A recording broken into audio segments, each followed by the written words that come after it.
देखो बच्चों, आज आपको ये पुष्प के विभिन्न भागों का प्रदर्शन बताएंगे। क्या बताएंगे? पुष्प के विभिन्न भागों का प्रदर्शन। यानी पुष्प में कितने भाग होते हैं, क्या क्या काम करते हैं। ठीक है। अब जैसे ये एक पुष्प दे रहे हो, हालांकि अपने को ये छोटा पुष्प ही मिला है, तो फिर भी अपन कोशिश करते हैं इससे समझने की। तो ये देखो, ये तो पुष्प है, और इधर ये जो देख रहे हो ये पुष्प कलिका। क्या है? पुष्प कलिका। अब अपन पुष्प की ही बात करते हैं एक बार। पुष्प के ये देखो नीचे वाले पार्ट्स हैं, जैसे कलिका, ये जो हरा हरा भाग देख रहे हो ना, ये पुष्प वृंत है।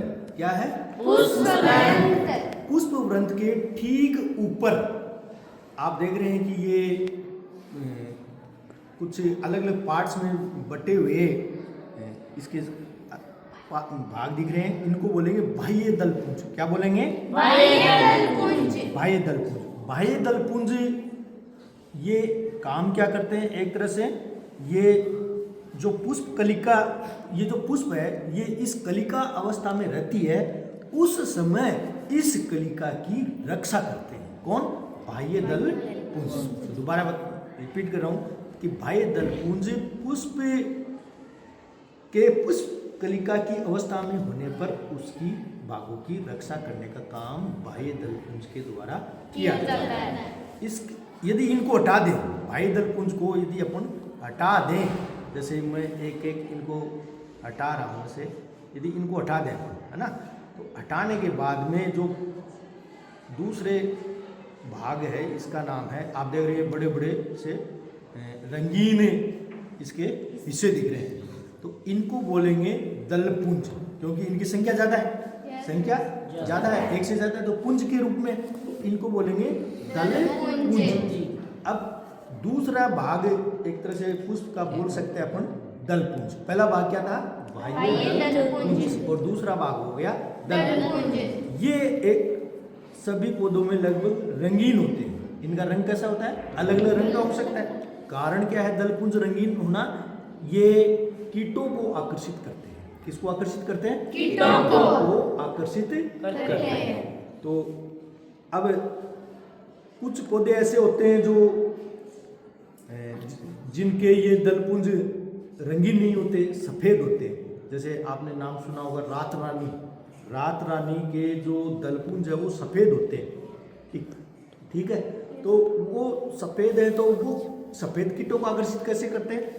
उनके लिए एक विशेष व्यवस्था प्रकृति में है, और वो ये है कि ये आकर्षित करने के लिए विशेष प्रकार की खुशबू छोड़ी जाती है। इस रात रानी में पुष्प के द्वारा, दलपुंज के द्वारा विशेष प्रकार की क्या छोड़ी जाती है? खुशबू छोड़ी जाती है, और वो खुशबू कीटों को आकर्षित करेगी। उसको सूंघ करके, मतलब उस गंध को ग्रहण करके कीट रात रानी के पास, उसके पुष्प के पास आ जाते हैं, कीटों को आकर्षित करते हैं। तो ये होगा दलपुंज का कार्य। अब दलपुंज को भी हटा दें। अब देखो, बाह्य दलपुंज और दलपुंज दोनों भाग पुष्प के सहायक अंग कहलाते हैं। क्या कहलाते हैं? सहायक अंग। अब सहायक अंग दोनों को हटा दें तो आप देखेंगे कि इसके अंदर अन्य जो भाग है, इसके थोड़ा छोटा है फिर भी दिख जाएगा। देखो, आप देखो, ये जो सफेद से दिख रहे हैं ना आपको पार्ट इसके, ये अब देखना, ये इसके तीसरे और चौथे नंबर के इसके पार्ट हैं। तो ऊपर देखो, ये ऊपर ये एक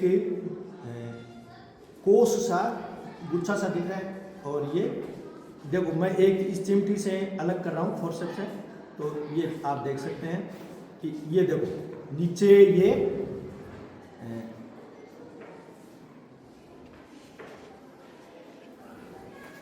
एक पार्ट है, और ऊपर ये एक परागकोश। ऊपर क्या है? परागकोश। और नीचे ये इसकी यो कहेगी, इसको सिंगल को तो देखो, ये एक सिंगल जो है उसको तो बोलेंगे पुंकेसर, और ये बहुत सारे पुंकेसर हैं, उनको एक साथ बोलेंगे पुमंग। क्या बोलेंगे? पुमंग।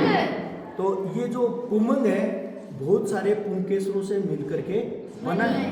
तो ये जो पुंकेसर है ये पादप का नर जननांग वाला हिस्सा है। कौन सा हिस्सा है? नर जननांग वाला हिस्सा है। तो ये नर जननांग है। ऊपर आप देख रहे हैं कि ये परागकोश है, तो इसमें पराग कण स्थित होते हैं, इकट्ठे रहते हैं। क्या इकट्ठे रहते हैं? पराग कण।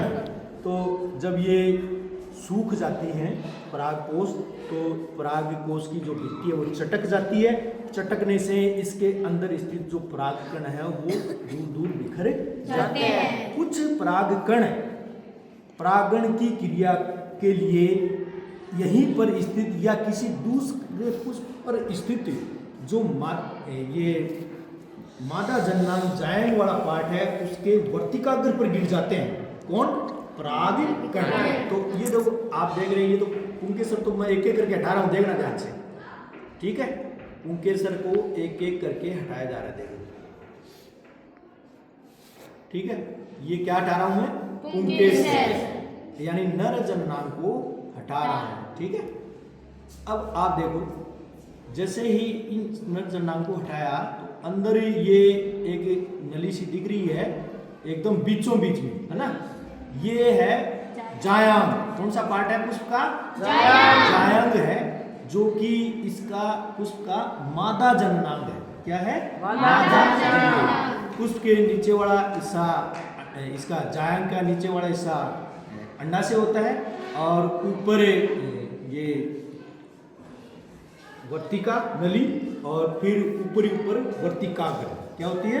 वर्तिकाग्र। तो पुंकेसर के परागकोश से जो परागकण चटक करके मतलब परागकोश से टूटने पर जो परागकण बिखरते हैं वो इस जायांग के ऊपर वाले हिस्से वर्तिकाग्र पर आकर गिर जाते हैं और इस वर्तिकाग्र पर जो परागकण है वो अंदर उसको भेदते हुए पराग नलिका बनाते हैं। क्या बनाते हैं? पराग नलिका।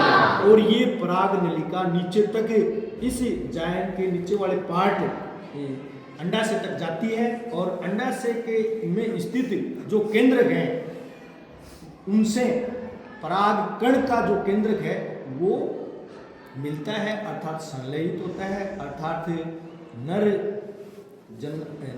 नर का केंद्रक और मादा का केंद्रक दोनों का मिलने को निषेचन कहते हैं। तो यहाँ पर निषेचन की क्रिया संपन्न होती है। कहाँ पर? अंडाशय में। कहाँ?